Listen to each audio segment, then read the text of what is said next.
Oh, hello everyone out there in YouTube land. I'm going to shoot a little video today. This is my first time doing this, so bear with me. I've just got a little digital camera. I want to talk a little bit about my collection here. It's just a little collection. They all have a lot in common, and I'm sure you'll recognize all of them that are here. Actually, they're all pretty common. We're going to start off with an overview just to tell you what's here. And then I want to talk a little bit about this silencer that I made for that there Steel Storm, eh? So we'll check this out here first with the pistols. Alright. I got a little C11 here. Or no, that's the Colt. And it's got a UTG tactical laser on it. Works kind of good actually. And then we got the Crosman right here with the center point laser. They're both fun. The Colt's all metal, the Crosman's plastic, and when you handle the two of them, the Crosman's a little bit loose and that there, but it was only 60, 70 bucks. You know, the Colt was a little more. It doesn't have the cheap feel. It's got a nice weight to it.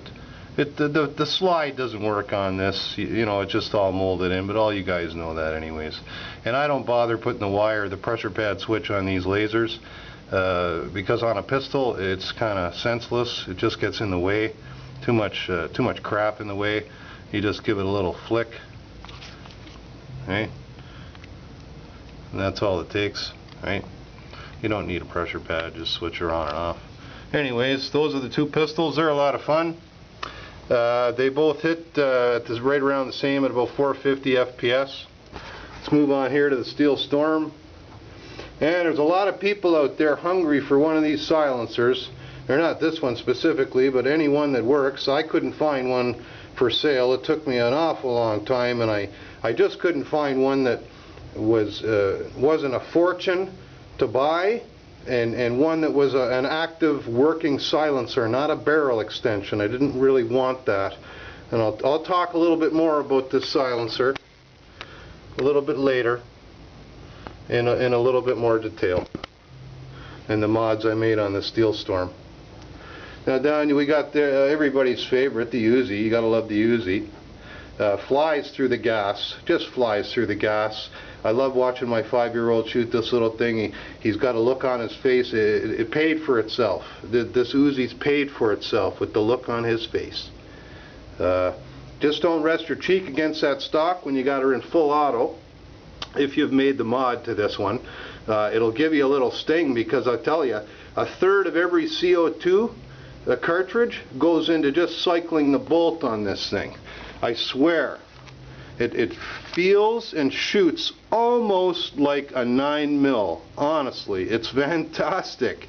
When I was a little guy, they didn't have CO2 BB guns like this. This is amazing to shoot. It's a lot of fun shooting it at all my tin cans and things I've got down there on my backstop. It's a lot of fun to shoot this Uzi. It's all metal. There's no rails or anything on it, but the sights are really accurate, surprisingly accurate, this little Uzi. But like everybody else, you know, we're only getting 2 mags out of a cylinder. You got to have another mag for this, or 2. I can't find them anywhere. I'm hoping that Mike out there at Replica Air Guns is going to grab some pretty soon. Anyhow, props to you out there, Mike. Keep doing those good reviews. They're great. Learned a lot from them. And then we got the SG-9000. I got the Bugbuster scope on it, and this gun in my collection is actually the most accurate and the hardest hitting. It's right close to 500, and I do have the pressure pad laser on this one, and it's the UTG. It's the UTG tactical laser too, and I got that from D&L Air Gun out west. Props to Kelly out there. They're a great company. Service is fantastic, and they've got good products. Anyways, then I've got I put on these rail guards, they're called, on all the rails that I could cover on the SG-9000 here, and they're UTG rail guards. They're kind of cool. They're military grade rubber. They're supposed to be. I don't know, you can take that how you want, but like I said, the Bug Buster scope, great.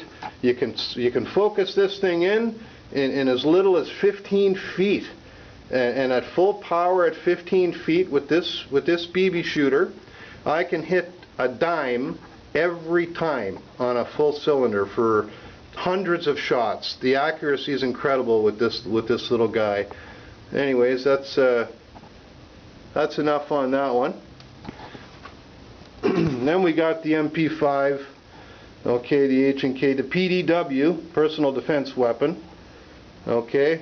And the only thing I don't like about this one, guys, is when you put the CO2 in there, even when you get used to doing it, I still can't figure out how to get it in there and turn that sucker fast enough not to lose a big, it seems like a lot of gas squirts out. It doesn't matter how fast I turn it. I'm putting oil on the cylinders all the time, you know, like I can't seem to, but it doesn't leak once it's in, I must say. Anyways, I got a little silencer on there. That was something that I got from an acquaintance of mine down south. Yes, in the great US of A. And it actually only cuts the sound down about 10% on the H&K there. It's a really short, and it's not really got it wasn't really made specifically for silencing, shall we say, more for looks, I guess. But it does look cool and it fits on there. Cuts the sound down a little bit, but not much. And on the top we got another red dot, the Tasco. These are great on these BB guns. They really work good. I got the NC Star claw mount scope attachment. The rail. Just don't tighten that too much, because the top of that receiver is plastic, and you'll squeeze it in to the point where that little fake bolt gets stuck when it opens up. So don't tighten your claw mounts too much. Just put a little Loctite on them, seat them, and then put some Loctite on them or whatever. Keep them from loosening off too much. But this gun's a lot of fun to shoot. The magazine seems to last forever, and the CO2 does last quite a bit longer than I would think. Even cycling that little bolt there. Anyways, that's a fun gun too. Okay, let's move back up here to this silencer for the Steel Storm. The Steel Storm mods, I've done all the usual ones except the full auto one. And I don't want to take this gun apart. It's not that I can't, I just don't want to. 6 shots on full auto with this, with the rate of fire, is good enough for me. If you shoot any more than the 6 anyhow, the FPS just drops ridiculous unless you've got a bulk air attachment on it, and this gun doesn't need it. It's got the 2 CO2s. You can shake down these BBs for 5 mags worth, 6 mags worth before you gotta change them. So it gets a lot out of the gas. Anyhow, the silencer on this is a working silencer. I kind of took a lot of different designs and picked the best of a lot of them, and I didn't want to spend a fortune, and I wanted the materials to be, you know, readily available. So all this basically is a piece of 13-inch, 2-inch PVC electrical conduit, and it's got about a 1/4-inch wall on it.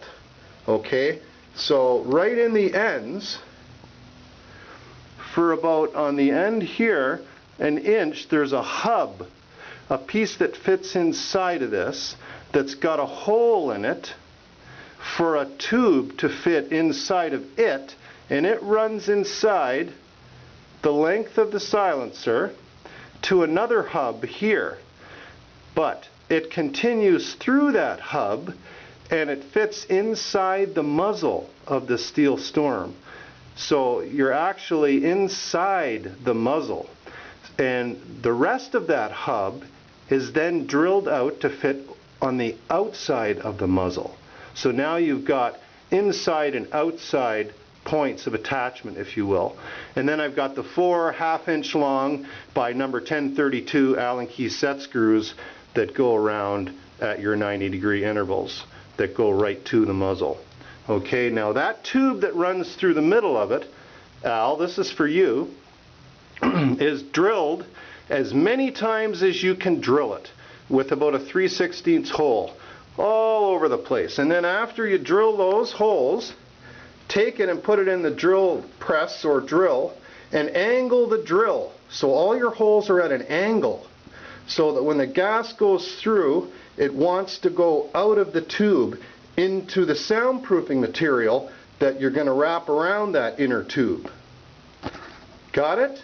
So that inner tube is wrapped with your commercial grade open cell fiberglass paper coated pipe insulation.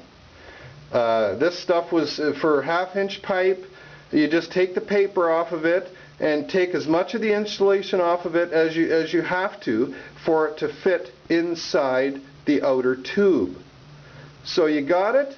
It's only got 5 parts. Everybody can make this thing. After you get it all the way you want, you put it all together, put a few drops of 5-minute epoxy on the outside of both internal hubs, the end here and here, and then you've got a one-piece working silencer. This was metered at a little over 38% of original decibels for this Steel Storm. It honestly sounds like you wouldn't believe how quiet this gun is. You can basically just hear the internal mechanisms and a doo, doo, doo. It works really well. Anyways, the other mods on this are a standard pistol foregrip there, another Tasco, and then there's the stock on the end.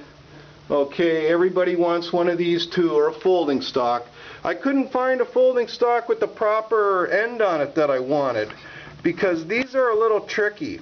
The Steel Storm, as everybody knows, comes in 2 halves. It's got the workings are in a metal holding unit on the inside, if you will. The receiver, the action, whatever you want to call it, is a metal unit. The outside's all plastic, and I might add, it's a pretty soft plastic. Anyways, all you do is, I found some high-grade aluminum angle, and I believe that angle was 2.5-inch angle. Just cut off a couple of 1/2-inch slices off the angle. Okay, right? Put them in a vise and tweak them a little bit, because this Steel Storm part on here, the back of the gun, is not at a 90 degree. It flares out. It's a little bit more. It's about 93 degrees. Anyways, get those little pieces of angle that you've made to fit the Steel Storm profile, and then they're only about a 1/2-inch wide, and then you sand the back of the gun and where you want to put them, and then there's a little right here, you can't see it with this camera, but these 2 pieces are here, and then I had another piece of aluminum MIG welded right here, so there was more surface area for the epoxy to grab. But you've got to sand this plastic and sand the aluminum where you're going to put the epoxy, and when you mix the epoxy, make sure that you get enough hardener in it. If you don't, it ain't going to work. It's going to be too soft. Anyways, because what you have to do after is drill and tap these aluminum pieces that are actually they're over a 1/4 of an inch thick. This angle's pretty thick, this aluminum angle. You drill and tap it, and buy a stock with a shoulder on it that you can drill and actually fasten to each one of these pieces on both sides. I've got, you can't see them there, they're Allen key tool and die grade screws I got in there, and they're 1032 as well. So anyway, that's how I mounted that stock. I can take it off really fast, take the gun apart really fast, not have to worry about the cases in the actual gun cracking or anything. I just like how that turned out.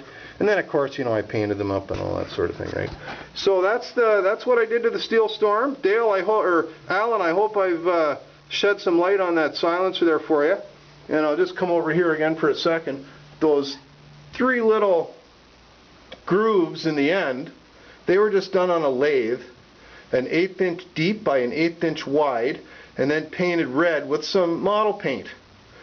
3 on the gun end and 1 on the end there. Okay, And all these other holes aren't holes, they're divots that I put in with a die grinder bit.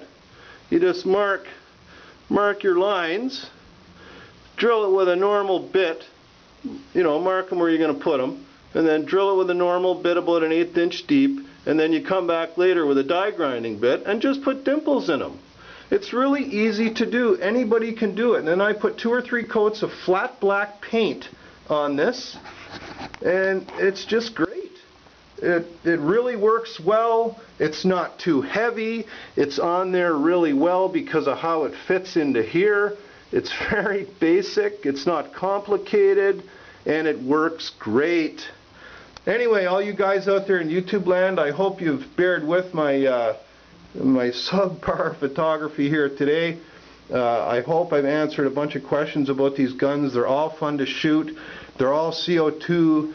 They're all BB shooters, and they were made for one reason only, and that was to have fun with. They weren't made to hurt anybody with, to rob banks.